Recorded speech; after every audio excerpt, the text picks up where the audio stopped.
Hi,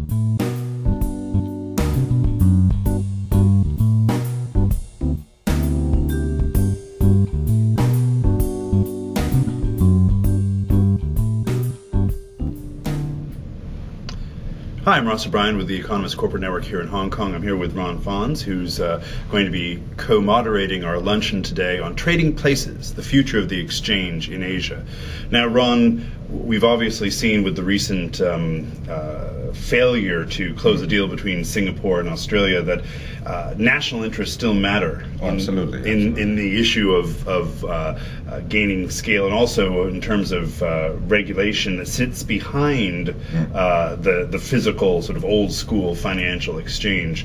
In this day of machine-to-machine trading and dark pools, what is the role, in your opinion, of the good old-fashioned stock exchange? Well, actually, the primary role is to capture liquidity. I mean, that is their fundamental purpose in life. But I think that in Asia we have a very interesting situation, because there is a breaking down now of these monopolistic national bourses, and that is a situation because of new ATS systems coming in, such like Chi-X, etc. But I think what's also fundamental is that if you look at the ASX SGX merger, I mean, I think it was actually silly to even attempt that, because the ASX actually owns the National Clearing and Settlement Corporation of Australia.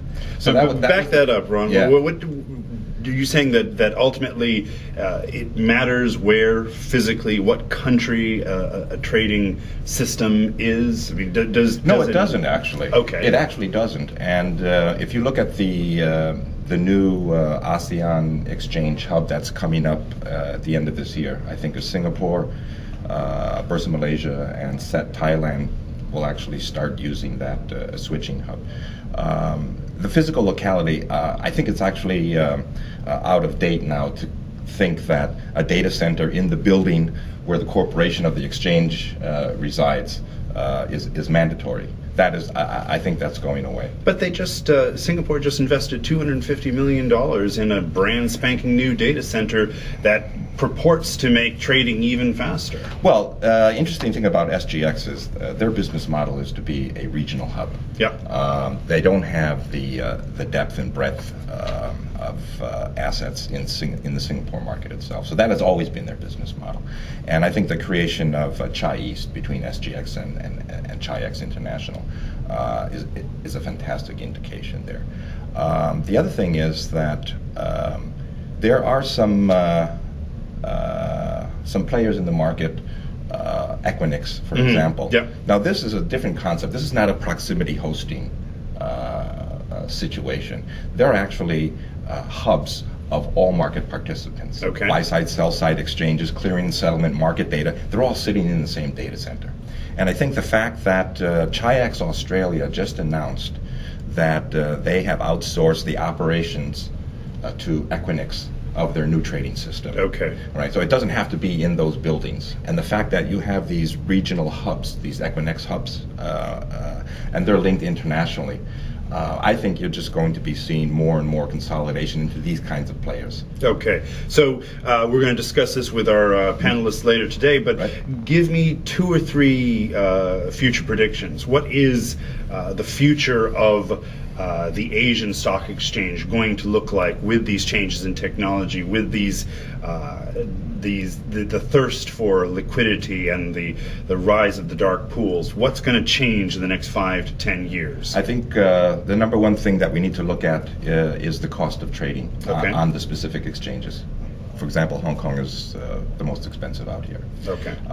These really need to come down, these fees. Okay. The other thing that we'll start seeing is that fragmentation will start to take place in these national exchanges as more and more ATSs come on board.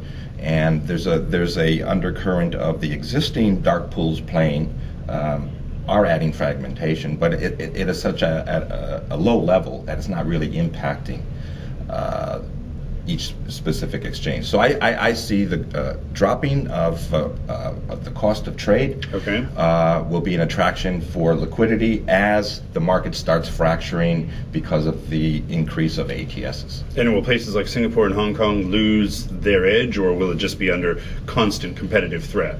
Well, every exchange needs to have a unique product or feature set to it. Right now, Hong Kong obviously is the China market and the IPOs, et cetera.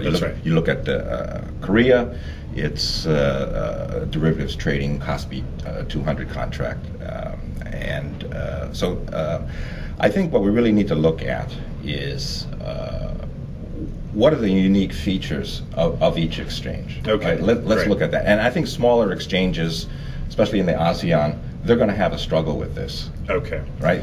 Well, so then let's make sure that we get some commentary from our guests today on where are those competitive differentials. Yeah. Okay, corporate network members, join us for lunch, and we'll be back to wrap up after the show. Thanks.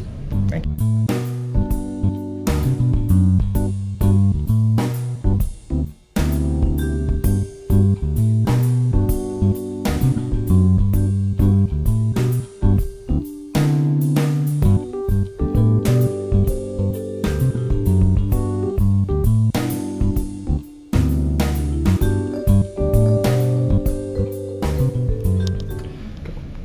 So Ron, one of the big topics of discussion, fairly heated discussion during the lunch, was the fact that technology-enabled trading, whether it's algorithmic trading, machine-to-machine trading, creates a sort of arms race where both the traders themselves and the exchanges feel the need to invest ever more in ever more sophisticated trading platforms just to be competitive.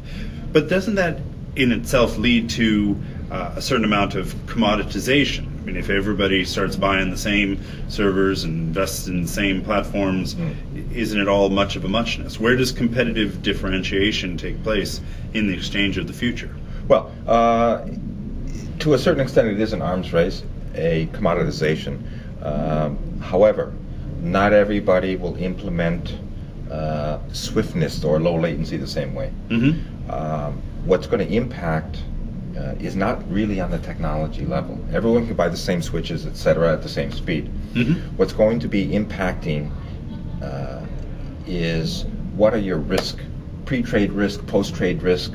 Pre-trade risk is a major issue because you're slowing down order flow. Right.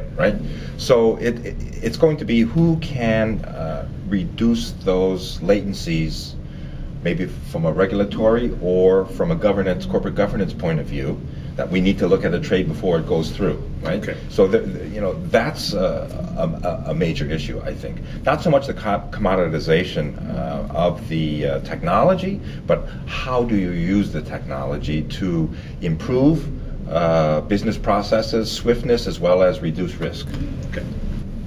On the regulatory front, much concern was expressed amongst participants that regulators are always going to be playing catch-up to markets, and this swiftly tilting technology we have in place is going to only exacerbate those trends. I mean, do regulators have any way of closing the gap between the technology-enabled swiftness of markets and their ability to create transparent and accountable systems for them?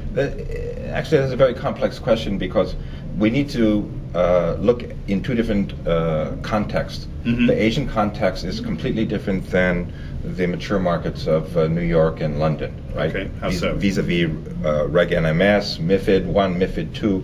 We don't have these pervasive regulatory rules in place in Asia. We are still at the point in time of the walls are slowly crumbling down from the monopolistic regimes, country by country, where the exchange, the clearing and settlement, and the regulatory were eeny, meeny, miny, and mo. All right, so all the same. We have a completely different environment here.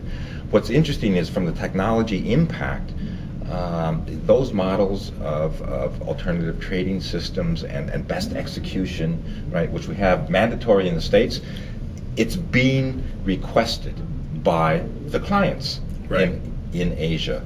And so what happened in the States in terms of improvement of benefit from the business side, a lower cost of trade, best execution, etc., that is actually gnawing away at this state. This is my castle. I control this market. So technology is going to help Asia leapfrog, as it were, over. I believe so. Okay. Yeah, I believe so. Instead of this mad race of data centers and co-location, I see that there could probably be maybe 3 hubs: Southeast Asia,